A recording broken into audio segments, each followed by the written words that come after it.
seres que me assistem, tudo bem com vocês? Meu nome é Júlio e hoje eu tô aqui para falar um pouco sobre as regiões mais misteriosas do mundo e também um suposto pau para atividades paranormal. Você sabe do que eu estou falando? Só você ler o que está embaixo aí na descrição do vídeo. O Triângulo das Bermudas. O Triângulo das Bermudas, também conhecido como Triângulo do Diabo, é uma região que fica no Oceano Atlântico, que fica no meio dos pontos das regiões de Bermudas, de Porto Rico e na Flórida, nos Estados Unidos. E a junção desses três pontos forma o triângulo, que é o famoso Triângulo das Bermudas. Para os defensores do triângulo, esse é o local no mundo onde se mais tem registro de sumiços de embarcações e aeronaves em todo o mundo, cujo uma pequena parte destes foi encontrada, uma pequena mesmo, mas porém sem vestígios da tripulação. O termo Triângulo das Bermudas não apareceu assim de repente. Ele foi cunhado em 1964 pelo escritor Vincent Geddes e foi publicado na revista Argus. Porém, a região só ganhou popularidade quando o escritor Charles Berlitz publicou seus livros Triângulo das Bermudas em 1974 e Sem Deixar Vestígios em 1977, onde ele faz uma correlação do Triângulo das Bermudas com a Atlântida. Diz que a Atlântida está debaixo do triângulo e poderia estar usando um tipo de energia para derrubar aviões e navios. É uma teoria muito complexa. Eu não li, mas deve ser muito doido. Existem muitas explicações e muitos tentam explicar o que acontece no Triângulo das Bermudas. E as explicações são tantas que se estendem desde alienígenas abduzindo as pessoas, as aeronaves, os barcos, os monstros que vivem debaixo da água, pegando os navios e levando para baixo, até as explicações mais científicas, como movimentos hidrológicos, o movimento das placas tectônicas, a geografia do local, as tempestades e etc.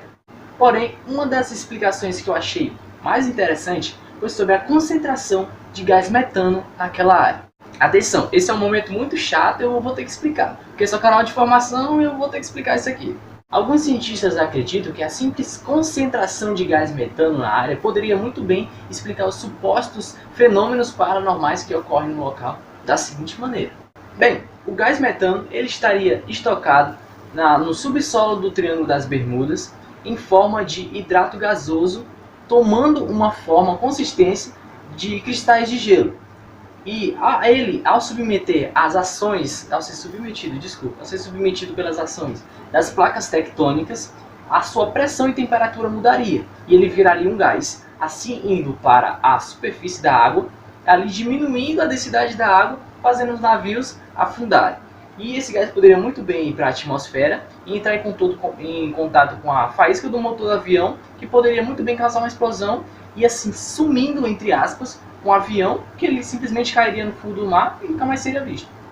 Porém, essa explicação que eu dei, ela não é muito bem aceita entre os cientistas, pois eles afirmam que simplesmente a ação das tempestades poderia causar o sumiço de embarcações na área. Também vale se lembrar que o Triângulo das Bermudas é uma região de intenso fluxo marinho, sendo assim a probabilidade de um avião ou um barco afundar ou sofrer um acidente lá é maior do que em outras regiões que não tem praticamente um fluxo de navios e aviões tão grande quanto o Triângulo das Bermudas. Tá bom. Chega de suposições. O que você quer saber, na verdade, é se tem algo de anormal na área. Então, um jornalista, Larry Cashel, ele se fez a mesma pergunta e ele chegou a uma conclusão de que não existe nada a temer no Triângulo das Bermudas. Em seu livro, O Triângulo das Bermudas Resolvido, Larry Cashel ele afirma que muitos dos escritores que falavam sobre o triângulo pouco se importavam se estavam falando a verdade ou não, porque aquilo era uma obra ficcional, não era para ser baseado em fatos reais, é uma obra ficcional. Cashel também afirmou que muitos dos escritores que falavam sobre o triângulo em seus livros, eles simplesmente pegavam as ideias daqueles escritores que tinham falado anteriormente sobre o triângulo e simplesmente repetiam as mesmas ideias para dar um tom sensacionalista e paranormal na questão do Triângulo das Bermudas ser amaldiçoado, assombrado e etc. Certo, agora falando dos casos, e o primeiro deles é o famoso Allen Austin. Em 1881, um fato bastante estranho ocorreu com o navio Allen Austin, que estava a caminho de Boston e estava entre as regiões de Bahamas e Bermudas. Certo? A narrativa se dá o seguinte: o Ellen White estava à deriva no mar, como sempre, estava indo tudo normal, até que eles avistaram um veleiro. O veleiro estava com as velas abaixadas e aparentemente parecia estar abandonado. Então eles se aproximaram de lá e o capitão mandou algum de seus tripulantes entrar lá para fazer a varredura, porque poderia ter alguém ferido, precisando de ajuda e etc. Porém, os tripulantes, eles descobriram lá dentro que o navio estava em plena condição, estava em ótima condição para ser navegado, e que só faltava da tripulação lá dentro, só que não tinha ninguém, absolutamente ninguém. Certo, aí vocês perguntam, nossa, é só isso? Não tinha tripulante lá dentro? Não, pera, a história ainda não acabou.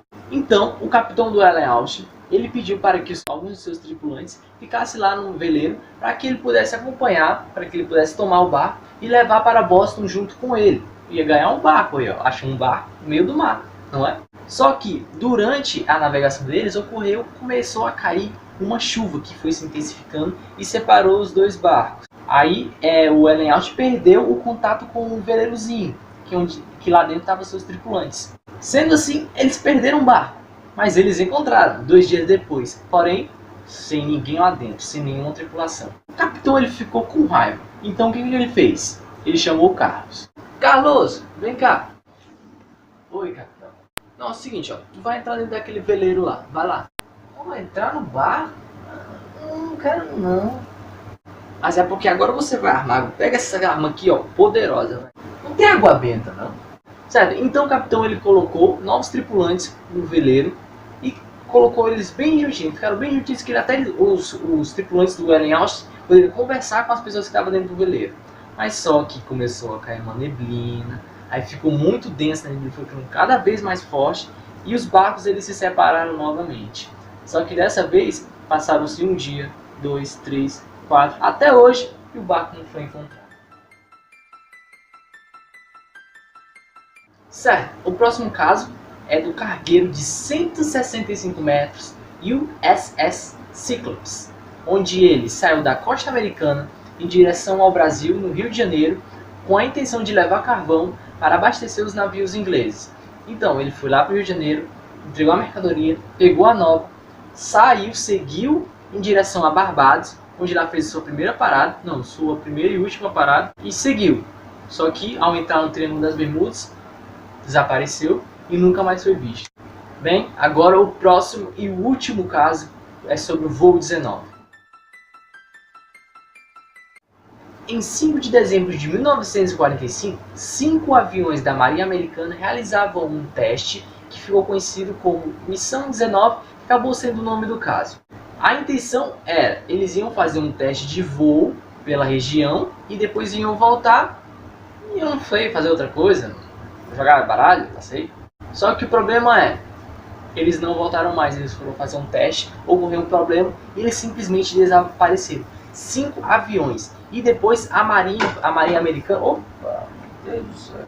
E depois a Marinha Americana ela enviou um outro avião para procurar os 5 aviões que desapareceram. E o que aconteceu com o 6º avião? Desapareceu também. Não, depois dessa aí... Tchau. Não, essa aí tá bom, né? Pronto, pessoal, o vídeo é esse. Muito obrigado por ter assistido até aqui. Eu sei que foi um esforço grande, mas muito obrigado. Se você gostou, deixe um like, compartilhe para os seus amigos, se você quiser. E até a próxima.